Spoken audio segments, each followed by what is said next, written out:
untuk membuang Yusuf ke suatu tempat yang jauh, agar dia tidak bertemu lagi dengan Yakub. Dengan begitu dia berpikir Yakub akan melupakan Yusuf dan kembali lagi menyayangi mereka. Dia juga mengatakan kalau saudara-saudaranya harus melupakan rencananya untuk membunuh Yusuf.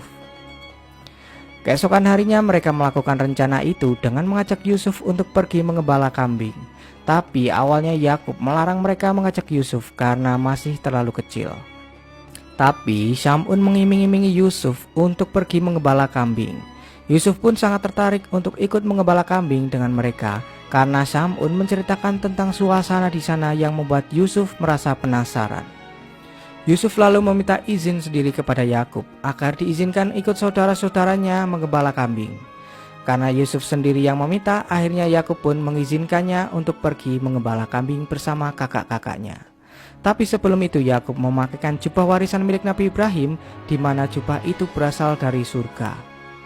Yakub pun melepaskan Yusuf kecilnya untuk ikut mengembala dengan rasa cemas yang begitu besar. Setelah sampai di ladang, Yahuda yang sudah tak bisa memendam rasa dengkinya kepada Yusuf langsung memukulinya sampai babak belur. Semua saudara yang lain pun juga ikut memukuli Yusuf yang terus meminta tolong kepada ayahnya. Tapi hanya Lavi saja yang tidak ikut dalam pemukulan itu. Dan ketika Yahuda akan berusaha membunuh Yusuf, Lavi datang menghadangnya lalu mengatakan, "Ini bukanlah kesepakatan kita Yahuda. Yang kita inginkan adalah untuk memisahkan ayah dan Yusuf, bukan untuk membunuhnya."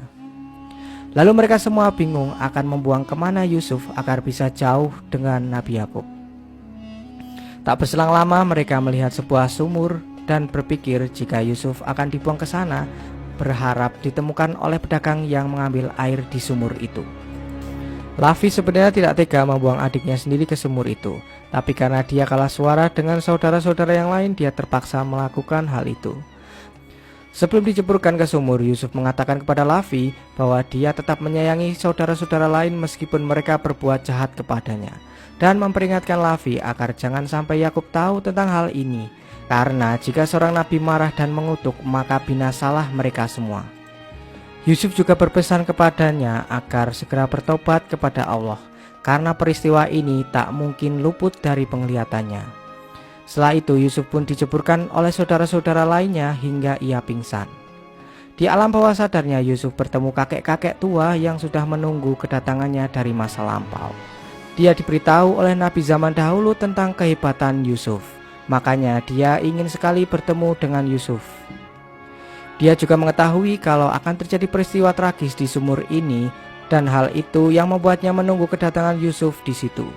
Setelah Yusuf sadar, dia langsung memanggil Lavi dan mengatakan jika dia ketakutan berada di kegelapan. Tapi Lavi laki-laki pun tidak bisa berbuat apa-apa. Karena tahu Yusuf selamat, Yahuda lalu menyuruh semua adik-adiknya untuk pergi dari sana, berharap Yusuf akan mati kelaparan di dalam sumur. Setelah membuang Yusuf ke sumur, saudara-saudaranya sangat takut untuk pulang dan bertemu Nabi Yakub. Mereka pun menunggu sampai malam agar bisa menutupi keburukan mereka. Mereka juga memiliki ide untuk mengatakan kepada Yakub kemana Yusuf.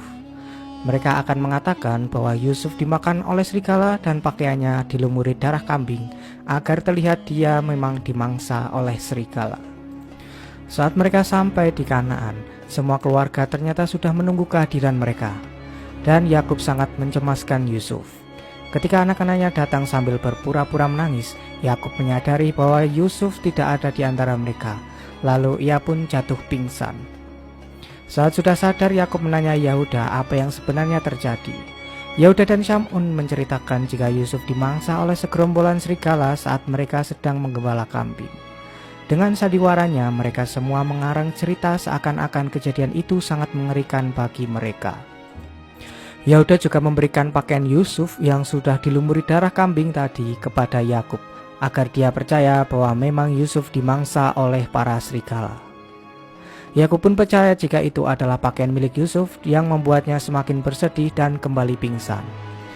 Tak berselang lama saat Yakub sudah sadar, dia mulai curiga terhadap anak-anaknya jika cerita yang mereka ceritakan itu telah dibuat-buat.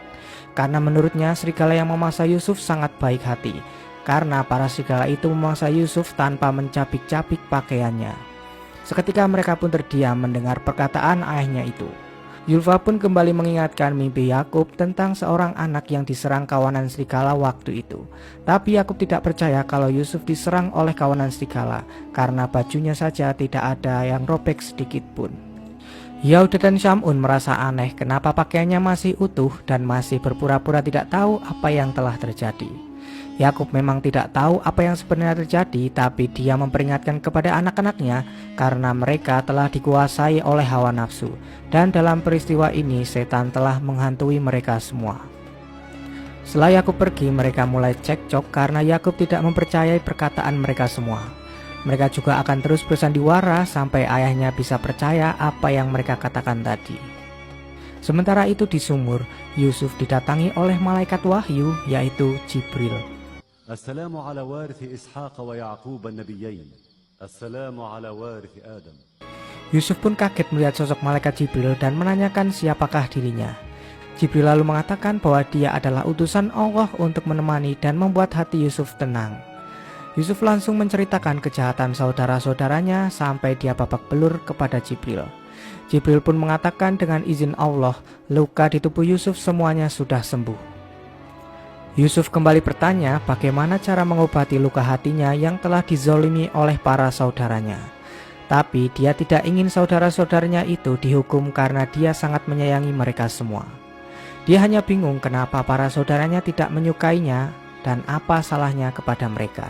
Jibril menjelaskan setelah peristiwa ini kelak keturunan Bani Israel juga akan melakukan hal yang sama kepada keturunan Nabi, bahkan sampai membunuhnya. Semua nabi akan mendapatkan perlakuan buruk dari mereka.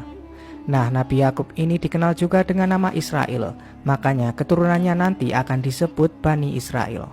Itulah yang Yusuf takutkan kelak. Dia juga menginginkan agar mereka segera bertobat kepada Allah. Jibril langsung menjawab perkataan Yusuf jika nantinya dialah yang akan memaksa para saudaranya untuk bertobat setelah waktu yang cukup lama. Yusuf nantinya akan berkuasa atas mereka dan membuat mereka menyesali semua ini. Sebelum pergi, Jibril mengatakan kepada Yusuf kalau dia harus terbiasa menjalani banyak kesulitan. Keesokan harinya semua warga Kanaan dan keluarga Yakub mencari Yusuf di sekitar ladang gembala yang biasa mereka tempati. Saat beberapa warga mendekati sumur Yusuf, malaikat Jibril kembali datang kepada Yusuf dan menyuruh Yusuf untuk tidur. Karena Allah berkehendak lain jika Yusuf belum boleh bangun dan kembali ke ayahnya Nabi Yakub. Tapi saat saudara-saudaranya mendatangi Yusuf, dia pun terbangun dan mengatakan jika dia baik-baik saja, hanya saja dia merasa lapar. Lavi yang membawa bekal langsung memberikannya makanan dan menceritakan keadaan ayahnya yang terus bersedih karena kehilangan Yusuf. Singkat cerita, ada sekelompok khilafah atau pedagang sedang berada di sekitar sumur Yusuf. Dan di saat itu juga datang badai pasir yang membuat khilafah itu harus kehilangan arah untuk menuju Mesir. Ternyata pemimpin khilafah itu juga pemeluk agama Tauhid karena dia juga merupakan cucu dari Nabi Ibrahim. Pria itu bernama Malik. Mereka pun bergegas melanjutkan perjalanan menuju Mesir, tapi karena mereka kehabisan air, mereka harus mencari air terlebih dahulu agar persediaan mereka bisa mencukupi saat dalam perjalanan. Ketika khilafah itu mendekati sumur Yusuf, para saudara-saudara Yusuf segera bersembunyi karena mereka tidak ingin ketahuan. Malik sebenarnya sudah tahu jika di sumur yang sekarang ditempati Yusuf saat ini airnya asin dan tidak bisa untuk diminum. Mereka pun sebenarnya enggan untuk mengambil air di sumur itu, tapi anehnya para hewan yang dikendarai mereka berhenti di depan sumur dan seakan-akan tidak mau untuk melanjutkan perjalanan. Karena hal itu, Malik pun memutuskan untuk istirahat sebentar di sana. Salah satu teman Malik berpikiran bahwa para hewan itu pasti mencium bau air, makanya berperilaku aneh seperti itu. Di saat itu juga ada kakek-kakek yang sedang merasa kehausan dan menginginkan air yang sudah menipis. Akhirnya para khilafah itu mencoba mengecek sumur itu untuk memastikan apakah airnya asin atau tawar. Dan dengan kehendak Allah, air sumur yang seharusnya asin berubah menjadi tawar, yang membuat Malik merasa aneh mengetahui hal itu.